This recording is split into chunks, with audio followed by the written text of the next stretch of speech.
She must have gotten out without my knowledge. Father says she's very old, so I named her grandmother. She seems to like Campion very much. She activated as soon as he touched her hand. Watch. No!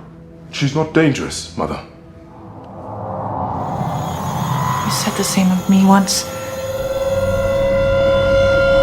Close your eyes, Campion. No!